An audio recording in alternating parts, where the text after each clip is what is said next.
नमस्कार दोस्तों, आपका स्वागत है शेयर बाजार इनसाइड चैनल पर। चलिए आज के जो अपडेट है उसकी न्यूज़ की शुरुआत कर लेते हैं।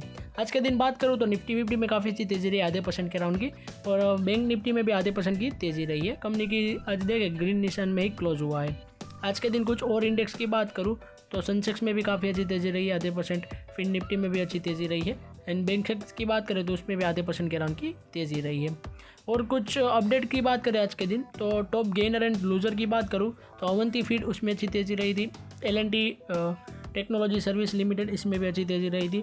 लिंडे इंडिया लिमिटेड में अच्छी तेज़ी रही है। क्वेसी कॉरपोरेशन में भी अच्छी तेज़ी रही है। आज के दिन कुछ लूजर की बात करें यानी कि गिरावट वाले शेयर तो समान कैपिटल में गिरावट रही है, KEC इंटरनेशनल में गिरावट रही है, और ओरिएंट इलेक्ट्रॉनिक लिमिटेड उसमें भी गिरावट रही है। DSG कीप लर्निंग में गिरावट रही है, और कावेरी सीड्स लिमिटेड कंपनी में भी अच्छी गिरावट रही है। आज के दिन कुछ अपडेट्स की बात करें कुछ न्यूज़ स्पेसिफिक कंपनी की तो उसके अंदर सबसे पहले बात करें तो सीटी ने डाउन ग्रेड रेटिंग की है बायोकिन की, सेल की रेटिंग दी है बाय की तरफ से। बाय की पहले रेटिंग थी, अब सेल की रेटिंग दी है। और टारगेट प्राइस की बात करें तो 360 रुपीज़ कहा है। इस वजह से डाउन ग्रेड कहा है सिटी बैंक ने बायोकिन की रेटिंग को, इस वजह से कंपनी के स्टॉक प्राइस में देखें तो गिरावट रही है। नेक्स्ट बात करूँ HG इंफ्रा इंजीनियरिंग लिमिटेड, उसमें थोड़ी तेज़ी रही है क्योंकि उनको एक ऑर्डर मिलते हुए नज़र आ रहा है 274 करोड़ रुपीज़ का, इसलिए कंपनी के लिए काफ़ी अच्छी बात है। नेक्स्ट बात करूँ KPI टेक्नोलॉजी की तो उन्होंने कंप्लीट कर लिया है केयरसॉफ्ट कंपनी का एक्विजिशन, यानी कि उनको खरीदना था उसको अब कंपनी ने रिवाइज वैल्यूएशन पे खरीद लिया, यानी कि कंप्लीट अब सब कुछ हो चुका है। कंपनी ने एक और अपने ग्रुप के अंदर एक और कंपनी जोड़ ली है, इसलिए काफ़ी अच्छी बात है। कंपनी के स्टॉक प्राइस में भी देखें तो KPI टेक में अच्छी तेज़ी रही है। नेक्स्ट बात करूँ ओलेक्ट्रा ग्रीन टेक तो उन्होंने न्यू मैनेजिंग डायरेक्टर को अपॉइंट किया है, महेश बाबू सुब्रमण्यम को, उनके अब से नए मैनेजिंग डायरेक्टर हो गए। इस वजह से कंपनी के स्टॉक प्राइस में देखें तो एक छोटी सी अपडेट थी आज की। नेक्स्ट बात करूँ NBCC तो उन्होंने सेल किए अपने रेजिडेंशियल यूनिट 609 यूनिट, करीब उसकी वैल्यूएशन बताई जा रही है 1069 करोड़ रुपीज़ की है, इसलिए कंपनी के लिए तो काफ़ी अच्छी बात है। फिर भी कंपनी के स्टॉक प्राइस में आज के दिन थोड़ी गिरावट रही है। नेक्स्ट बात करूँ KP एनर्जी तो उन्होंने अच्छी एक डील की है आइनॉक्स विंड के साथ, MOU साइन किया है करीब 2.5 गीगावाट रिन्यूअल प्रोजेक्ट से रिलेटेड अक्रॉस द इंडिया, इस वजह से कंपनी के लिए तो काफ़ी अच्छी बात है। फिर भी कंपनी के स्टॉक प्राइस में पिछले कुछ दिनों में 8% की तेज़ी रही थी, इसलिए आज थोड़ी गिरावट रही है।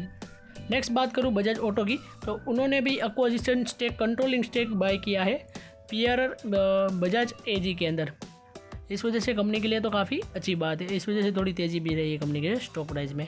नेक्स्ट बात करूँ आज़ाद इंजीनियरिंग की, इनके स्टॉक प्राइस में अच्छी तेज़ी रही है क्योंकि उन्होंने एक लॉन्ग टर्म का एग्रीमेंट साइन किया है प्रात विंचे कनाडा के साथ। मेरी थोड़ी प्रोनाउंसिएशन गलत हो सकती है, इसलिए आप समझ जाएगा। इस वजह से कंपनी के लिए लॉन्ग टर्म का प्रोजेक्ट है, इस वजह से काफ़ी अच्छी तेज़ी रही है कंपनी के स्टॉक प्राइस में भी।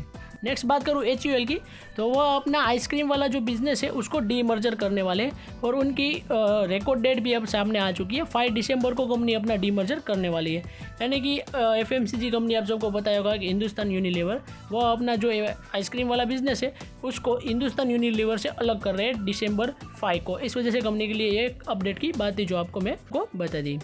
अब देखते हैं 5 दिसंबर को कंपनी के स्टॉक प्राइस में क्या इसकी इम्पैक्ट होगी, क्योंकि गिरावट तो शायद से होगी, इसलिए आप गिरावट से कोई टेंशन मत लीजिएगा क्योंकि थोड़ी बहुत गिरावट होगी डीमर्जर के वजह से। अब देखते हैं डीमर्जर के दिन क्या होता है सच में। नेक्स्ट बात करूँ ग्लोबल इंडेक्स की तो गिफ्ट निफ्टी में तेज़ी रही थी, आज के दिन थोड़ी ओपन हुई थी, और US30 में भी अच्छी तेज़ी रही थी। मगर US टेक 100 की बात करें उसमें गिरावट रही है, डॉ जोन्स में थोड़ी गिरावट रही है, S&P 500 में भी गिरावट रही है कंपनी। और UK की मार्केट की बात करूँ FTSE 100 की, उसमें थोड़ी तेज़ी रही थी, और फ्रांस की मार्केट में भी गिरावट रही है CAC 40 में। जर्मनी की मार्केट में थोड़ी तेज़ी रही है डेक्स में।